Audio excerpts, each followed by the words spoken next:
Hello everyone, welcome to my YouTube channel Coaching Katta. Stay home, stay safe and study with Coaching Katta. मी आहे तुमची online coach सौ अनुप्रीती गाजरे. जर अजूनही तुम्ही चॅनलला सबस्क्राईब केलं नसेल तर सबस्क्राईब बटनावरती क्लिक करा आणि कनेक्टेड राहा. Press bell icon to get notifications.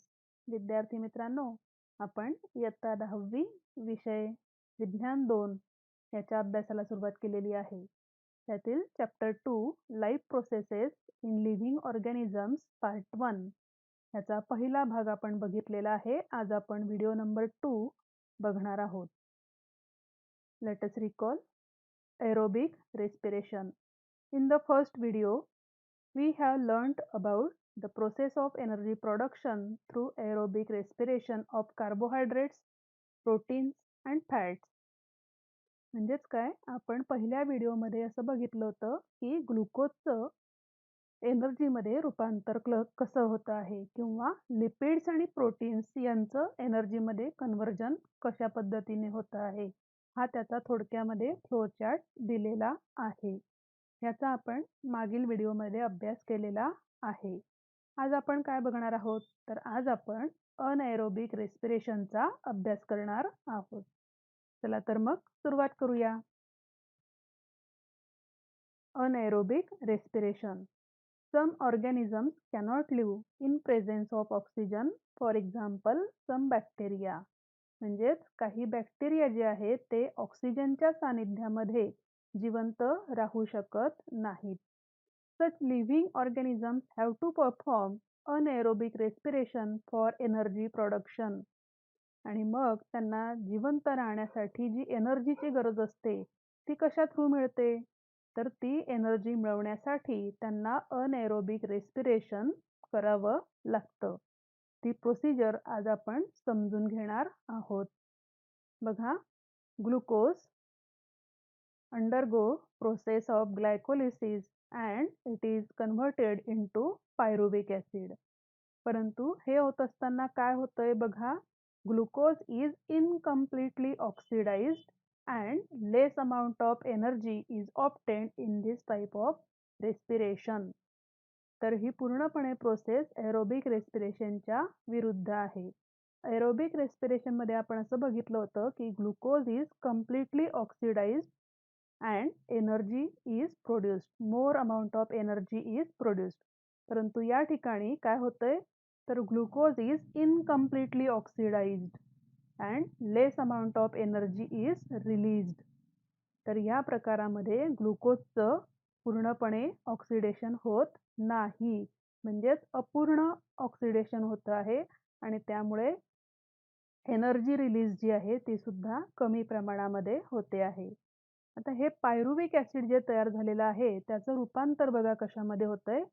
Pyruvic acid obtained or produced through glycolysis is converted into organic acids or alcohol.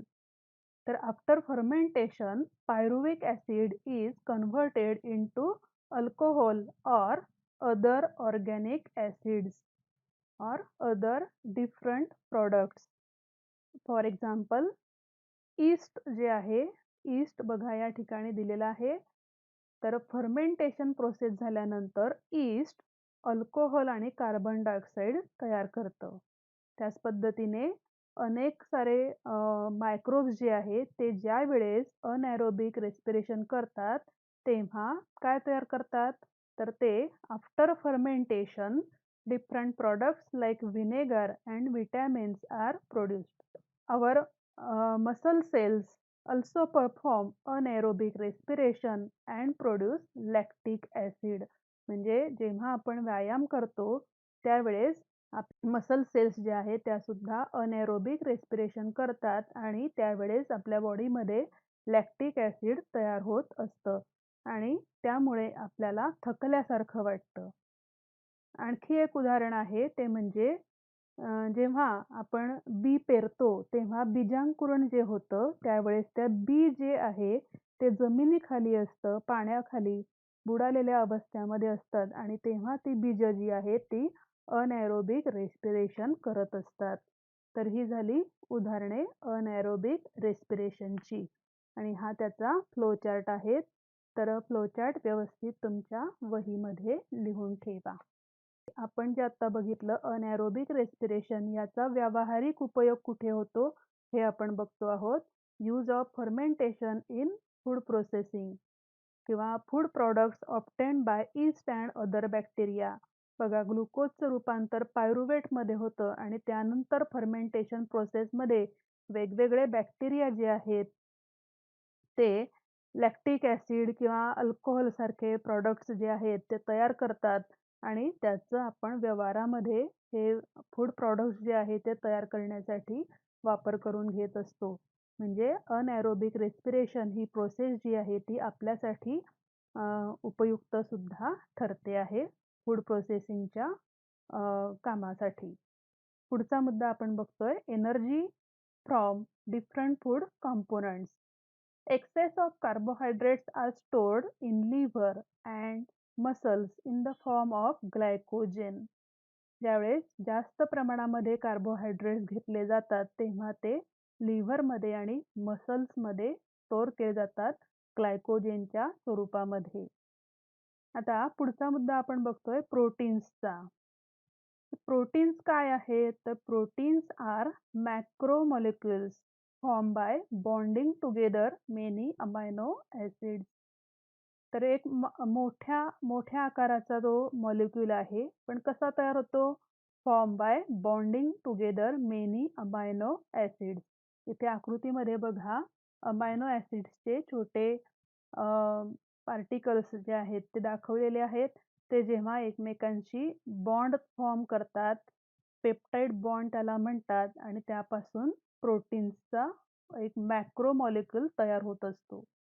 Proteins of animal origin are called first class proteins.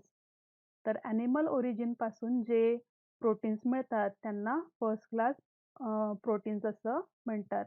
Carbohydrates प्रमाणेच we get 4 kilo calorie of energy per gram of proteins.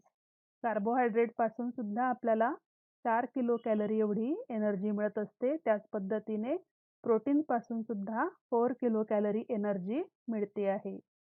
Amino acids are obtained after digestion of proteins. म्हणजेच जे amino acids आहेत ते तयार होतात केव्हा?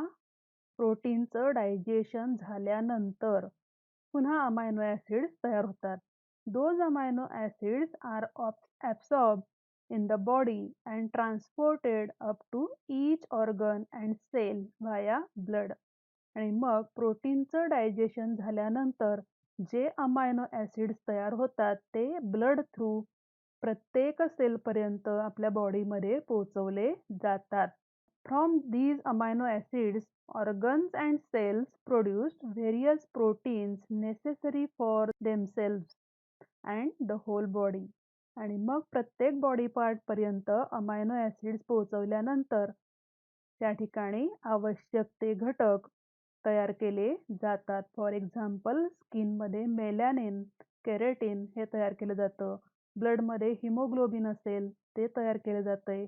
यानुसार वेगवेगळे एन्झाईम्स किंवा प्रोटीन्स किंवा हार्मोन्स हे तयार केले जात आहेत. तर हाही चार्ट अतिशय महत्त्वाचा आहे. परीक्षेच्या दृष्टीने तुमच्या वहीमध्ये नोट डाऊन करून ठेवा. पुढचा मुद्दा आपण बघतो आहोत. The substances form by specific chemical bond between fatty acids and alcohol are called lipids. स्निग्ध पदार्थ, लिपिड्स म्हणजे स्निग्ध पदार्थ कसे तयार होतात? तर form by specific chemical bond between fatty acids and alcohol. Fatty acid आणि अल्कोहोलमध्ये बॉन्ड तयार होऊन त्यांच्यापासून लिपिड्स तयार होतात. Digestion of lipids consume by us is nothing but their conversion into fatty acids and alcohol.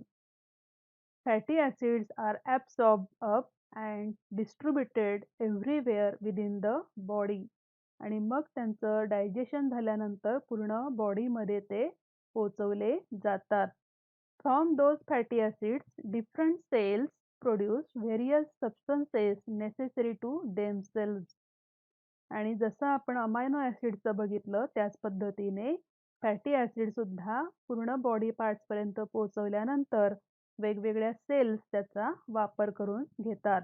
आता या ठिकाणी फंक्शन्स दिलेले आहेत. बघा, for example, the molecules called phospholipids which are essential for producing plasma membrane are form from fatty acids. तर plasma membrane जे आहे ते कशापासून बनलेलं आहे? फॅटी ॲसिड्स पासून बनलेलं आहे. Besides, fatty acids are used for producing hormones like progesterone, estrogen, testosterone, aldosterone, etc. या प्रकारचे हार्मोन्स तयार करण्यासाठी सुद्धा फॅटी ॲसिड्सचा वापर होत असतो. तिसरं त्याचं फंक्शन आहे to produce the covering around the axon of the nerve cell. Nerve सेलची आपण डायग्राम बघितलेली होते. त्याचा जो ॲक्झॉन आहे त्याचं कव्हरिंग हे फॅटी ॲसिड्स पासून तयार झालेलं असतं. We get 9 kilocalorie of energy per gram of lipids. आणि ह्या स्निग्ध पदार्थांपासून म्हणजे लिपिड्स पासून आपल्याला 9 किलो कॅलरी एवढी एनर्जी मिळते आहे. आता जर आपण हे लिपिड्स म्हणजे स्निग्ध पदार्थ जास्त प्रमाणामध्ये खाल्ले असतील किंवा कंझ्युम केले असतील तर ते आपल्या बॉडीमध्ये चरबीच्या स्वरूपामध्ये स्टोअर केले जातात. त्यानंतर पुढचा पॉइंट आहे vitamins. Vitamins are a group of heterogeneous compounds of which each is essential for proper operation of various processes in the body. तर विटॅमिन्स काय आहे तर ते एक प्रकारचे कंपाऊंड्स आहे, हेटेरोजिनियस कंपाऊंड्स आहेत. आणि कशासाठी उपयुक्त आहे तर for proper operation of various processes in the body. आपल्या बॉडीमध्ये ज्या विविध प्रक्रिया चालतात त्यांचं योग्य रीतीने सुनियोजितपणे त्यांचं कार्य चालावं यासाठी विटॅमिन्सची गरज असते. There are main 6 types of vitamins, for example A, B, C, D, E and K. तर हे 6 प्रकारचे विटॅमिन्स मुख्य प्रकारे आहेत. त्यापैकी out of these A, D, E and K are fat soluble. बघा या ठिकाणी खालच्या बाजूला फॅट सोल्युबल विटॅमिन्स दाखवलेले आहेत आणि त्यांचा सोर्स दाखवलेला आहे की कशापासून ते आपल्याला मिळतात आणि त्याचं फंक्शन सुद्धा इथे खाली दाखवलेलं आहे की ह्या विटॅमिन घेतल्यामुळे कुठल्या प्रकारचं कुठलं सिस्टीम व्यवस्थित चालते, कुठलं ऑपरेशन आपल्या बॉडीमध्ये व्यवस्थितपणे घडून येत आहे. Whereas B and C are water soluble vitamins. बी आणि सी प्रकारचे जे आहेत ते वॉटर सोल्युबल विटॅमिन्स आहे. इथे उदाहरणं बघा तुम्ही, फळांचे काही प्रकार दिलेले आहेत. लिंबूवर्गीय हे जे आहेत ते वॉटर सोल्युबल विटॅमिन्स यापासून आपल्याला मिळतात. We have seen that FADH2 and NADH2 are produced in the processes like glycolysis and Krebs cycle. 2 प्रकारचे विटॅमिन्स आपण बघितले की जे ग्लायकोलिसिस आणि क्रेब्स सायकलमध्ये तयार होतात. Vitamins like riboflavin, that is vitamin B2, and nicotinamide, that is vitamin B3, respectively, are necessary for their production. या 2 विटॅमिन्सची FADH2 आणि NADH2 तयार होण्यासाठी गरज असते. पुढचा एक चार्ट आहे हा तुम्हाला अभ्यासासाठी दिलेला आहे. याचं स्वयं अध्ययन करा. याच्यामध्ये काय दिलंय तर विटॅमिन दिलेलं आहे पहिल्या कॉलममध्ये. त्यानंतर diseases caused due to deficiency. ह्या विटॅमिनची कमतरता जर शरीरामध्ये झाली तर कुठल्या प्रकारचे डिसीज आपल्याला होऊ शकतात आणि त्या डिसीजचे सिम्पटम्स काय आहेत हे तिसऱ्या कॉलममध्ये दिलेलं आहे. बघा विटॅमिन ए डिसीज कुठला होतोय नाईट ब्लाइंडनेस अँड सिम्पटम्स काय आहेत patient can't see in dim light or at night. रात्रीच्या वेळेस किंवा कमी प्रकाशामध्ये त्या पेशंटला दिसू शकत नाही. तर अशा प्रकारे वेगवेगळ्या विटॅमिन्सच्या डिफिशियन्सीचा हा टेबल आहे. तर तो तुमच्या वहीमध्ये एक्स्ट्राच्या माहितीसाठी लिहून ठेवा. There is about 65 to 70% water in our body. Each cell contains 70% water weight by weight. बघा आपल्या बॉडीमध्ये किती पर्सेंट पाणी आहे तर जवळजवळ 65 ते 70% आपल्या बॉडीमध्ये पाण्याचं प्रमाण आहे. Blood plasma also contains 90% of water. ब्लडमध्ये सुद्धा 90% वॉटरचं प्रमाण आहे. Functioning of cells and thereby whole body disturbs even if there is a little loss of water from the body. जर शरीरामध्ये पाण्याची कमतरता असेल तर मात्र आपलं फंक्शनिंग जे आहे, वेगवेगळ्या प्रोसेसेस आपण बघतो त्या व्यवस्थित कार्य करणार नाही. बॉडी फंक्शन जे आहे ते डिस्टर्ब होऊ शकतं.